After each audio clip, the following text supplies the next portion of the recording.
રાજકોટ મહાનગરપાલિકાએ રાજ્ય સરકાર પાસે પાણીની માંગ કરેલી છે. જે માંગ આગોતરી માંગ કરેલી છે કે પાણીનો જે કાપ મૂકવાનો થાય તો આપણે અગાઉથી પાણી મંગાવેલું હોય તો કાપ મૂકવાની જરૂર ન પડે, કેમ કે પાણી છે એ રોજિંદા જીવન જરૂરિયાતનું એક સાધન છે.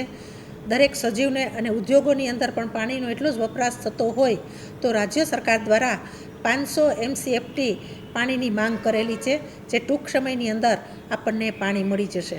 ખાસ કરીને ઉનાળાની અંદર ને આમ જોઈએ તો વરસાદ પણ આ મે મહિનાની અંદર થોડોક જૂન મહિનાની અંદર ચોમાસું બેસવાની જગ્યાએ મે મહિનાની અંદર ચોમાસાની આપણને સિઝનની અસર જોવા મળી છે. ઉનાળાની અંદર પાણીની ઘટ ન પડે તેના માટે થઈને સરકારે અગાઉ પાણી આપેલું હતું. ગે વખત કરતાં આ વખતે પણ આગોતરું પાણી આપણને ટૂંક સમયની અંદર રાજકોટ મહાનગરપાલિકાના ડેમની અંદર આપણને પહોંચી જશે. આમ બહુ નજીવો વધારો બહુ એવો થયો નથી, પણ શિયાળામાં સ્વાભાવિક છે કે ઠંડીની ઋતુ હોય અને એ ઋતુમાં પાણીનો વપરાશ ઓછો હોય, પણ ઉનાળામાં પાણીનો વપરાશ જ્યારે ઝાઝો હોય ત્યારે 2 થી 3% ઉનાળાની અંદર શિયાળાની ઋતુ કરતાં ઉનાળાની ઋતુમાં 2 થી 3% વધારો થયો છે.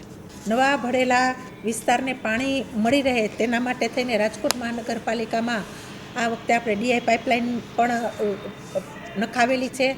તેમજ વોર્ડ નંબર 12ની અંદર જેટકો પંપ દ્વારા પણ નજીકના વિસ્તારમાં પાણી મળી રહે અને પૂરા ફોર્સથી મળી રહે એટલા માટે તે પંપ પણ આપણે ચાલુ કરાવી દીધો છે.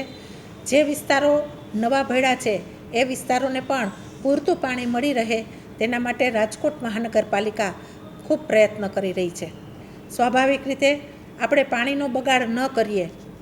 પાણી છે એ કુદરતી સંપત્તિ છે. એ કુદરતી સંપત્તિને આપણે ભવિષ્યમાં સાચવવાની ખૂબ જરૂર છે.